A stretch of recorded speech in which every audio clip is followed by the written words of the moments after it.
के लिए, वो होने के बाद आपको एजुकेट करने के लिए बहुत सारे हमारे जो सीनियर मेंटर्स है और बाकी जो हमारे वेलनेस कोचेस है अलग अलग टॉपिक लेते हैं। अभी तो यहाँ पे हम जो है वो अपनी सीरीज चालू है कि जो मैक्रो और माइक्रो जो ये रहते हैं अपने जो जैसे मैक्रो और माइक्रो, ये दोनों भी जो हेल्थ कंपाउंड जो रहते हैं हमारे जो हर एक फूड में रहते हैं, और हम जो सकल संतुलित पोषक आहार जो लेते हैं हम, तो उसमें जो मैक्रो और माइक्रो न्यूट्रिएंट्स जो रहते हैं तो वो क्या है, उसका अगर नॉलेज हमें मिला और वो किस तरह से काम करते हैं, वो किस तरह से शरीर में एक दीर्घ सुखी संपन्न आयुष्य जीने के लिए हमें शरीर में इंपॉर्टेंट रहते हैं, डिसीज फ्री लाइफ जीने के लिए हमारे शरीर में इंपॉर्टेंट रहते हैं, वो अगर हमें पता चलता है तो हम एक पूरी लाइफ एक फिट और फाइन रह सकते हैं, और खुद में क्या बदलाव हो रहे हैं और बाकियों में भी क्या बदलाव हो रहे हैं उसके ऊपर वो अच्छी तरह से ध्यान दे सकते हैं। इसलिए जो हम देखते हैं कि जो हमारे फूड में, जो फूड से ही हमारा शरीर चलता है, जैसे दिया जलता रहता है और उसमें जो तेल या घी डालते हैं हम, तो जैसे जैसे वो घी रहता है उतने देर तक ही दिया रहता है, घी खत्म होने के बाद दिया बंद हो जाता है। तो वैसे ही हमारी आत्मज्योत एक सकल संतुलित पोषक आहार जब हम लेते हैं तो अच्छी तरह से रहती है। तो मैं स्क्रीन शेयर करते करते बात करना चाहूंगा। मेरा नाम डॉक्टर आनंद मोरे है, मैं परंडा से बिलोंग करता हूँ, और यहाँ पे हमारा मोरे मल्टी स्पेशलिस्ट जो हॉस्पिटल है, और यहाँ पे मैं उपजिला रुग्णालय में भी अटैच हूँ।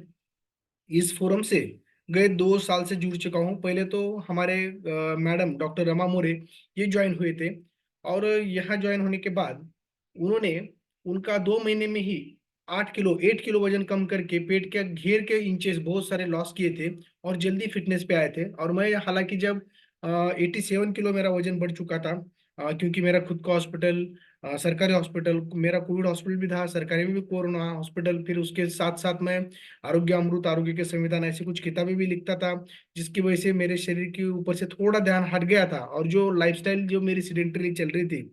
और हालांकि मुझे वहाँ पे सकल संतुलित पोषक आहार जो अपना न्यूट्रिशन के बारे में, मैं डॉक्टर होते हुए भी मुझे उतना पता नहीं था, क्योंकि खुद लेने के बाद उसका जो रिजल्ट रहता है वो समझ में आता है। और जब यहाँ पे आया मैं, हालांकि पहले मैं योगा, जिम, स्विमिंग, साइकिलिंग सभी कुछ करता था, लेकिन मेरा वजन 87 से लेके 82 के बीच में ही स्टक होके रहता था। लेकिन वो उससे कम नहीं होता था। लेकिन यहाँ आने के बाद जब मैं पहले तो जिम 2-2 घंटे करता था फिर भी वजन नहीं कम होता था, यहाँ आने के बाद आप लोगों के हम एक साथ अपने इस हैप्पी हेल्थ बास्केट फोरम के ऊपर जब मॉर्निंग वर्कआउट करते हैं, 20% एक्सरसाइज और 80% हमारा सकल संतुलित पोषक आहार काम करता है, ये मैंने खुद में ट्रांसफॉर्मेशन लाके जाना था। तो देखिए, यहाँ पे सभी तरह के लोग जुड़ते हैं, भिन्न आसुदा भाषा, भिन्न आसुदा वेश, एक संस्कृती, एकच गाणे, भारत आमचा देश। यहाँ पे एक ही मकसद है कि स्व परिवर्तन से विश्व परिवर्तन की ओर, यानी जो our purpose to make the world healthy and happier, यानी कुर्वन्तु विश्व स्वस्थ्यम, यही ध्येय लेके हम यहाँ पे आते हैं।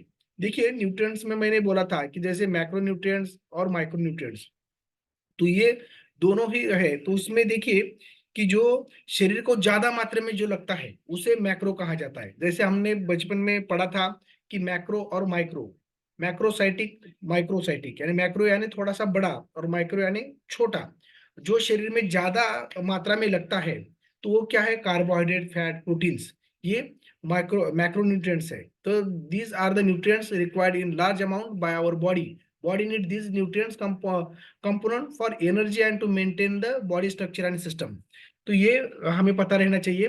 फिर बाद में माइक्रो न्यूट्रिएंट्स में जो आता है वो विटामिन और मिनरल्स आते हैं, लेकिन आज हम मिनरल्स में जाने वाले हैं कि minerals are the element our body need in order to function properly. Proper function करने के लिए हमारे बॉडी को, ऑर्गन्स को, वो मिनरल्स की मात्रा में चाहिए। मिनरल्स यानी खनिज द्रव्य जो रहते हैं तो वो बहुत कम मात्रा में, जैसे साल्ट रहता है, आयोडीन रहता है, मैग्नीशियम, कैल्शियम, बाकी इसमें भी।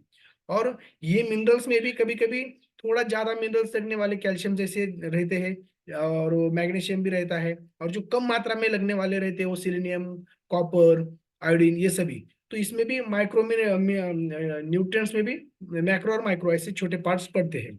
तो some minerals essential for our health are calcium, phosphorus, sodium chloride, magnesium, iron, etc.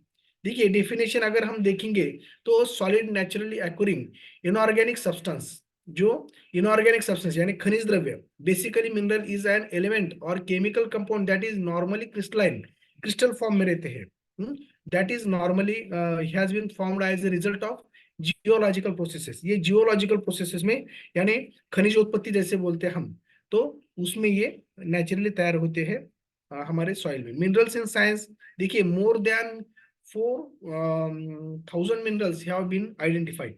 अगर हमने देखे तो बहुत सारे ऐसे मिनरल्स है कि अलग अलग प्रकार की जो 4,000 के भी ऊपर है। और mineral is crystalline solid, it formed through natural process, natural process में ही ये तैयार होता है, जैसे अवरक वगैरह बाकी ये सभी।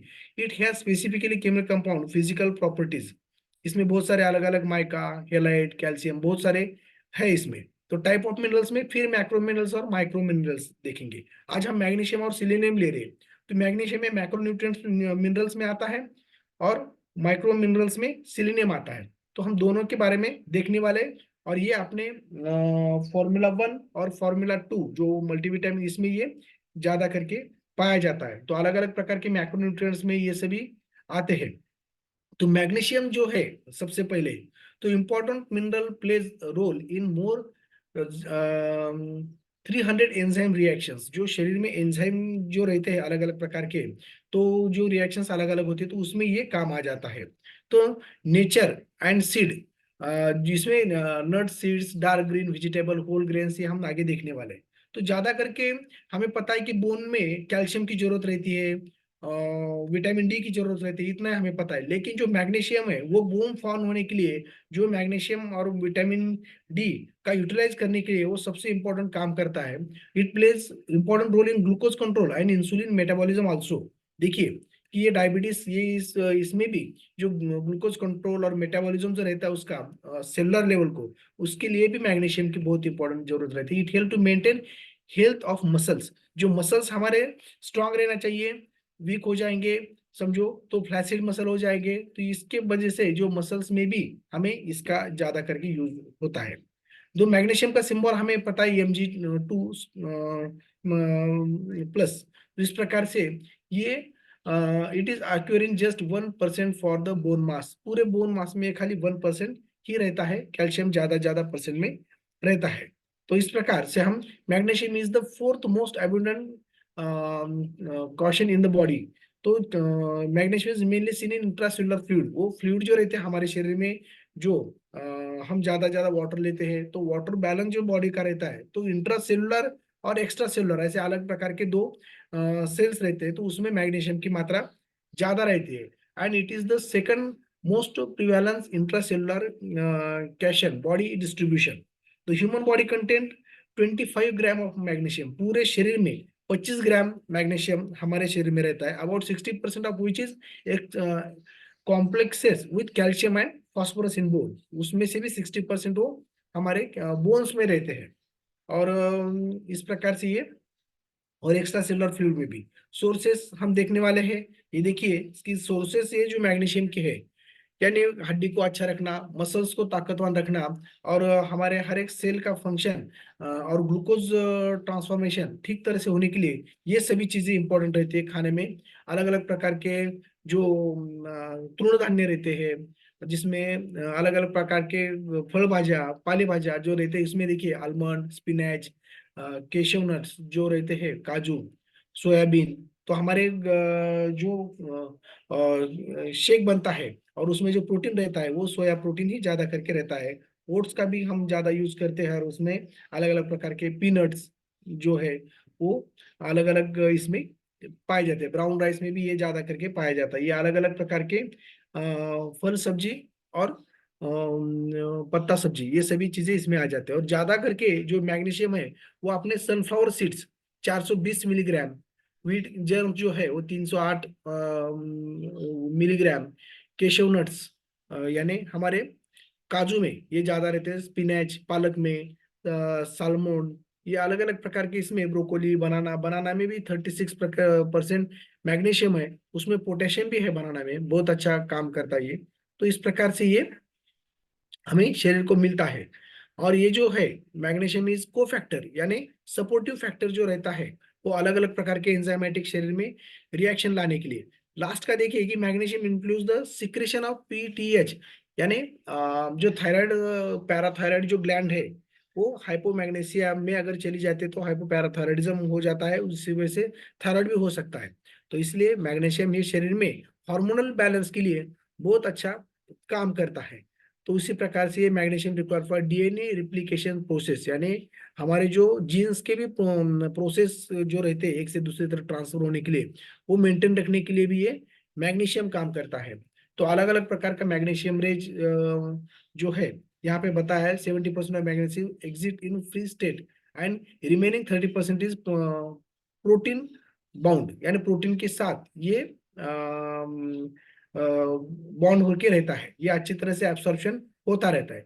लेकिन ये कब कम होता है, कि देखिए कि अगर एसिड रेन रहती है, यानी जिसका पीएच कम रहता है, पहले के 2-4 बारिश, फर्टिलाइजेशन ज्यादा, सॉइल में हम रासायनिक खतों का यूज करते हैं जिसकी वजह से जमीन बंजर होती है, जो जमीन में के न्यूट्रिएंट्स रहते हैं अलग अलग प्रकार के, कैल्शियम, विटामिन, मिनरल्स वगैरह बाकी, ये डिप्लीटेशन उसका कम होते जाता है, जिसकी वजह से जो उस मिट्टी में जो धान पिकता है, तो ये सभी धान, जो अलग अलग प्रकार के फल फ्रूट हम खाते हैं, अलग अलग प्रकार के ग्रास या उसके ऊपर जो पेड़ पौधे छोटे छोटे रहते हैं, वो एनिमल्स खाते हैं, और वो जब वो दूध देते हैं तो उसका दूध, और हम अलग अलग प्रकार की भाजी सब्जी ये खाते हैं, तो उसमें जो आड़ातच नाही तर पोऱ्यात कुठं नाही येणार, वैसे वो जमीन में ही नहीं रहते हैं, तो वो हमारे सब्जी में किस तरह से आएंगे, नहीं आएंगे। इसकी वजह से वो जब ऐसे हम निकृष्ट अन्न धान्य हम सेवन करते हैं, तो इस प्रकार से अलग अलग प्रकार के विटामिन, मिनरल्स और macro micro nutrients, protein, carbohydrate जो रहता है,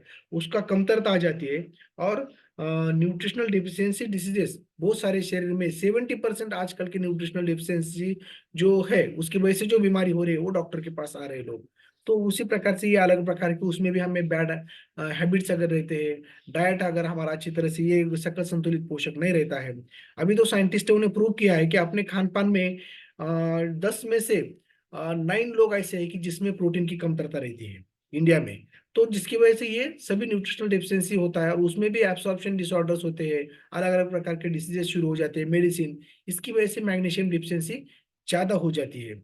और इंक्रीज्ड एक्सर्शन, यानी अल्कोहलिज्म ज्यादा ले रहे हैं, लैक्सिटिव, बार बार जुलाब के टैबलेट्स लेना, पेशाब के ज्यादा से ज्यादा टैबलेट कंटिन्यूशन लेना, और टैबलेट में डिजिटलाइजेशन, यानी टैबलेट जो रहती है डिगॉक्सिन वगैरह बाकी, जो हृदय के ऊपर काम करने वाले ऐसे कुछ रहते हैं, दवा गोली, तो उसकी वजह से भी हमें शरीर में अलग अलग प्रकार के ये एब्सॉर्प्शन उसका कम होता है, और अलग अलग प्रकार के मैग्नीशियम रिलेटेड डिसीजेस हमें होना शुरू हो जाते हैं। हाइपोमैग्नीशियमिया, जैसे अगर कम होता है मैग्नीशियम शरीर में, तो उसे हाइपोमैग्नीशियमिया कहा जाता है, कि जो खान पान की वजह से एब्सॉर्प्शन अच्छी तरह से नहीं होता, उल्टी जुलाब से बार बार, इरिटेबल बॉयल सिंड्रोम जिसको रहता है, तो उसकी वजह से जो भी है, तो symptoms are impaired neuromuscular function, tetany, hyperirritability, tremor, convulsions and muscle weakness, ये सभी चीजें होना शुरू हो जाती है। यानी झटके भी आ सकते हैं, पैर में पेटरे आना, इसमें जो थोड़े से भी इस पे चिड़चिड़ापन महसूस होना, ये सभी चीजें विशेषता महिलाओं में ये कैल्शियम और मैग्नीशियम कम होने की वजह से होता है। खाली हमें पता रहता है कि पैर में गोले आए तो खाली कैल्शियम कम हुआ है, तो जी नहीं, तो उसके साथ अलग प्रकार के मिनरल जो मैग्नीशियम जैसे रहते हैं वो भी कम हुए रहते हैं। तो इसके साथ हमारे टैबलेट कैल्शियम में और जॉइंट सपोर्ट में, उसके साथ हमारा जो सकल संतुलित शेक हम सुबह में लेते हैं, मल्टीविटामिन, इसमें इनकी मात्रा प्रचुर मात्रा में है, जिसकी वजह से हमें ये इस तरह से होता नहीं है। तो देखिए ज्यादा अगर हम देखेंगे तो किसमें ये हमें ज्यादा एक्सपेक्ट रहता है, जो सीनियर सिटीजन रहते हैं, जो ज्येष्ठ नागरिक, उनको ये ज्यादा मैग्नीशियम कैल्शियम की जरूरत पड़ती है। एक्सपेक्टिंग मदर जो है, और जो बच्चों को पिलाती है वो भी मदर, हार्ट पेशेंट जो रहते हैं, जो डायबिटीज लेते हैं, हाइपरटेंसिव मेडिसिन लेते हैं, जिसका हृदय वीक है, चलते टाइम धाप लगती है, उन लोगों को भी मैग्नीशियम की ज्यादा जरूरत पड़ती है। फिजिकल एंड मेंटल वर्कआउट जिनको ज्यादा है, तान तनाव, स्ट्रेस, एथलेटिक्स है, उनके लिए भी ये मैग्नीशियम का प्रमाण ज्यादा रहना चाहिए।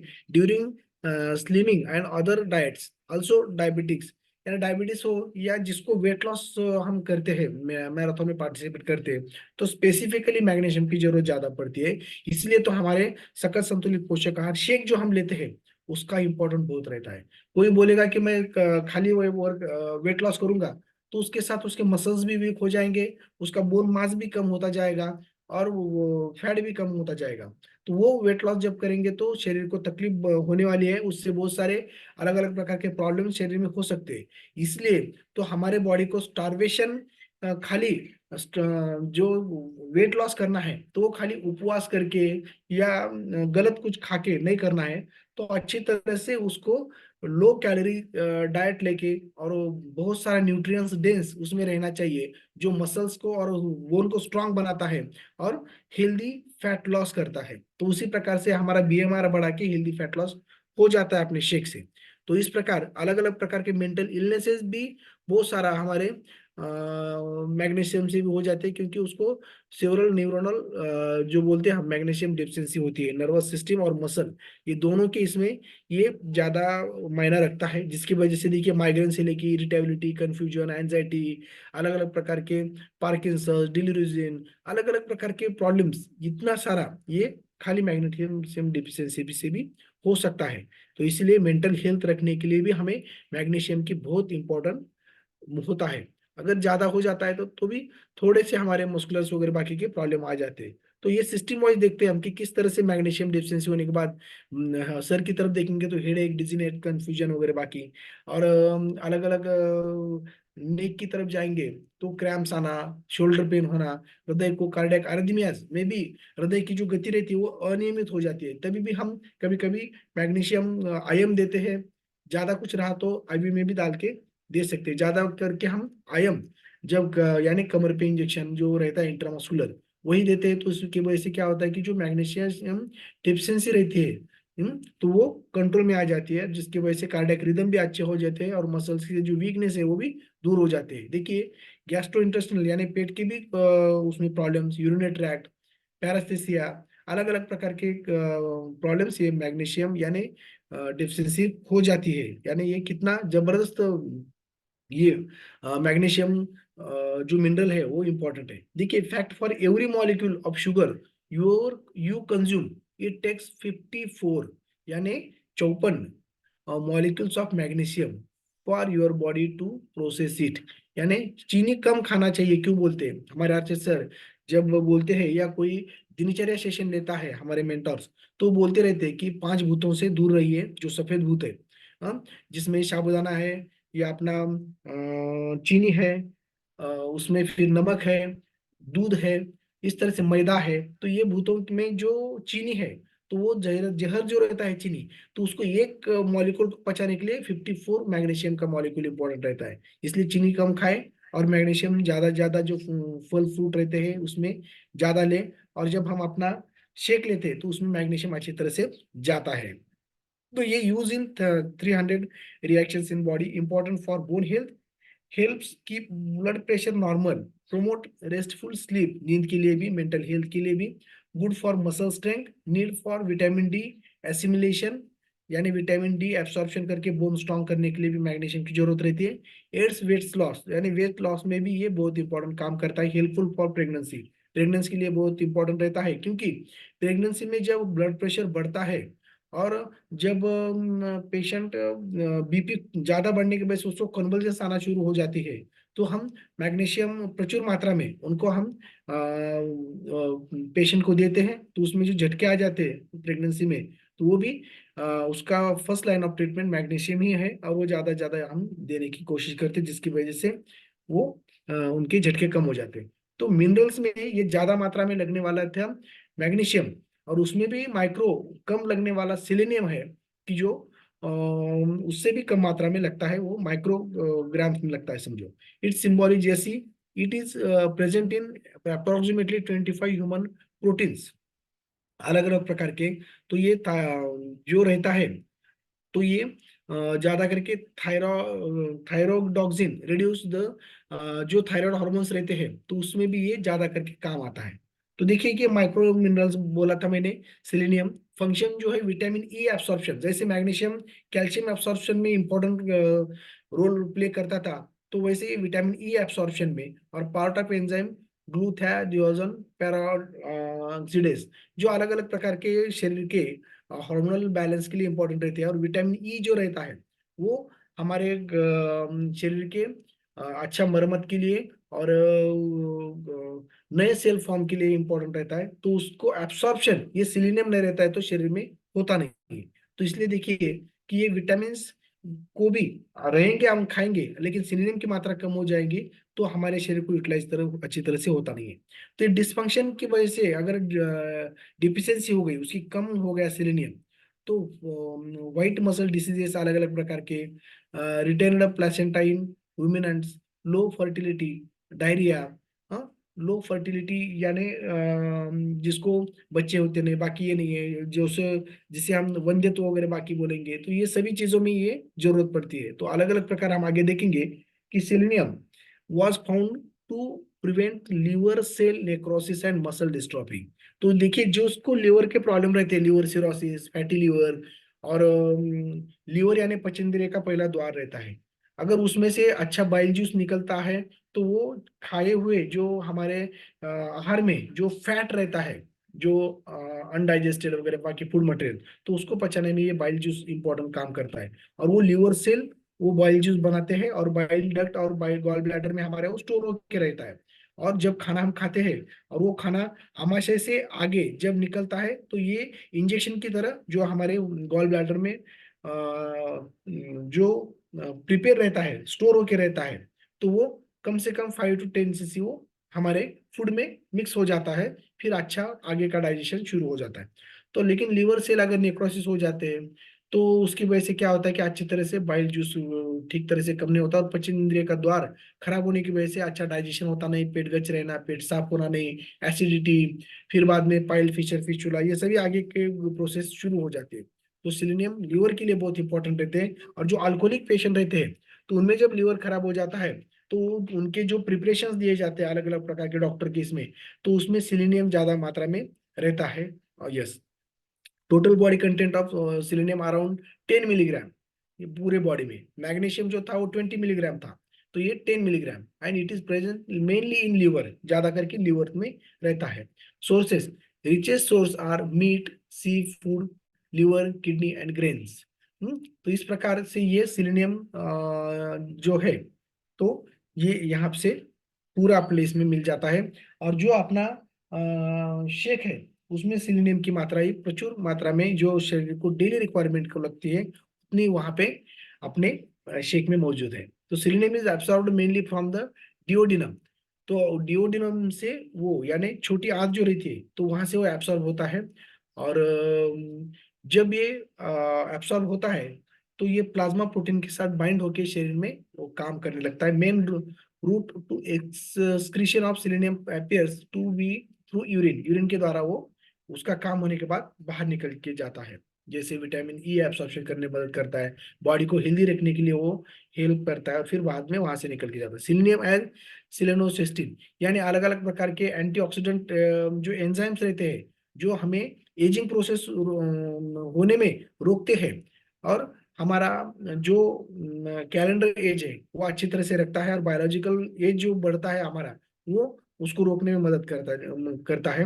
और ऑक्सीडेटिव स्ट्रेस जो है, it suppress the oxidative stress by converting oxygen free radicals into less toxic form और नॉन टॉक्सिक फॉर्म। इसी प्रकार फ्री रेडिकल जो हमारे शरीर में बनते हैं, वो कम मात्रा में बनते हैं, और उसके जो वेस्ट होते हैं वो अ, अच्छी तरीके से बनते हैं कि जो शरीर को हार्मफुल न रहते। तो selenium reduce requirement of vitamin E, since vitamin E also act as antioxidant, antioxidant जो काम करता है विटामिन ई। तो विटामिन ई ज्यादा मात्रा में किस में रहता है, आंवला, बाकी इसमें जो रहता है, तो जिसकी वजह से हमें विटामिन ई जो रहता है, विटामिन ई कम पड़ने के बाद स्पेसिफिकली मुंह आना, थकान महसूस होना, शरीर में हीट बढ़ना, ये सभी चीजें शुरू हो जाती है। सिलेनियम में एक्सर्ट एंटी कैंसरस इफेक्ट, ये एंटी कैंसरस इफेक्ट भी अच्छी तरह से काम करता है, यानी thyroid, anti cancerous. Selenium contains enzyme deiodinase convert thyroxine T4 और triiodothyroxine T3 in thyroid gland converts, यानी थायराइड हार्मोन्स भी सीक्रेट करने के लिए या निर्माण होने के लिए जो आयोडीन को इम्पोर्टेंट रहता है, तो उसमें भी सिलेनियम ये सपोर्ट करता है, यानी जो थायराइड इम्बैलेंस भी कम करने में मदद करता है। यानी हमारा शेक जो रहता है, Formula 1 Formula 2 जो मल्टीविटामिन है, ये हमें किस तरह से अलग अलग प्रकार के क्रोनिक डिसीजों में जो न्यूट्रिशनल डिफिशियंसी की वजह से शरीर में बनते हैं, स्ट्रेस तान तनाव की वजह से बनते हैं, ऑक्सीडेशन निर्माण होगी बॉडी में, तो उसके ऊपर ही किस तरह से अच्छी तरह से काम करता है। तो इसी प्रकार ये T3 T4 ये जब डिफरेंट हो जाता है, जैसे T4 T3 बढ़ता है और टीएसएच कम होता है, तो हमें उसे हाइपोथायराइडिज्म हम कहते हैं। यानी हाइपोथायराइडिज्म, और हाइपोथायराइडिज्म में टीएसएच ज्यादा बढ़ जाता है और T3 T4 कम हो जाता है। तो उसी प्रकार से वो देख के किस प्रकार से दवा गोली देना है, इसके ऊपर हम सोचते हैं। तो इसी प्रकार से ये selenium is incorporated to protein as, ये प्रोटीन में भी सिंथेसाइज में भी बहुत अच्छी तरह से काम करता है। तो ये डिफिशियंसी क्यों होती है? Low soil content of selenium and malnutrients, यानी मैंने जैसे बोला था कि आजकल रासायनिक खतों का ज्यादा यूज हो कर रहे हैं, उसके ऊपर जो फवारनी रहती है दवा गोली की, और जो स्टोरिंग रहता है, ग्रोइंग रहता है, कुकिंग, इसी प्रोसेस में जो न्यूट्रिटिव वैल्यू रहते हैं, विटामिन मिनरल्स और मैक्रो माइक्रो न्यूट्रिएंट्स, ये भी कम होते चले जा रहे हैं, जिसकी वजह से डिफिशियंसी हो रही है। और जो chronic selenium deficiency is associated with chronic liver cirrhosis, जो अल्कोहल ज्यादा लेते हैं, जिनको कार्डियोमायोपैथी की वजह से कुछ दवा गोली शुरू है, और अलग अलग प्रकार के प्रॉब्लम्स जो रहते हैं, तो उसमें से ये डिफिशियंसी शुरू हो जाती है। देखिए किस तरह से कैंस डिसीज, यानी muscular dystrophy, loss of appetite, nausea, ये अलग अलग प्रकार के लक्षण मैग्नीशियम डिफिशियंसी की वजह से होते हैं। इसलिए हमारा न्यूट्रिशनल स्टेक लेते हैं तो ये मुर्दूस जैसा रोग हमें होता नहीं, और एक हम सक्षम शरीर लेके चलते हैं। तो इस प्रकार antioxidant properties of selenium may protect against prostate cancer by inhibiting cell proliferation, यानी थायराइड से लेके एंटी कैंसरस भी ये सेलेनियम काम करता है। यानी जो अपनी सीरीज शुरू है ये हमारी विटामिन मिनरल्स की, तो उसमें से कितना जबरदस्त हमें उसका नॉलेज मिलता है कि जो ये सभी चीजें हम अपने शेक में लेके चलते हैं, जिसकी वजह से हमें कुछ और बाहर से ले, और इस तरह से अलग अलग बड़े बड़े डिसीजों को आगे चल के प्रोन हो, ये उसके उससे हम बच सकते हैं। यस, तो इस प्रकार से यहाँ पे आपने शेक में बहुत अच्छी तरीके से ये सभी चीजें आ जाती हैं। और इसलिए तो हम भी सुबह में, मॉर्निंग में मेरा डेली जो शेक रहता है वो कभी चूकता नहीं है। तो इसी प्रकार से हमारा मैग्नीशियम और सेलेनियम ये अच्छी तरह से हमारे शरीर स्वास्थ्य के लिए इंपॉर्टेंट है, और वो हमारा सुखी संपन्न दीर्घ आयुष्य भी बढ़ाता है। तो थैंक यू वेरी मच। अगर इसके ऊपर अगर किसी का कोई क्वेश्चन है तो आप पूछ सकते हैं।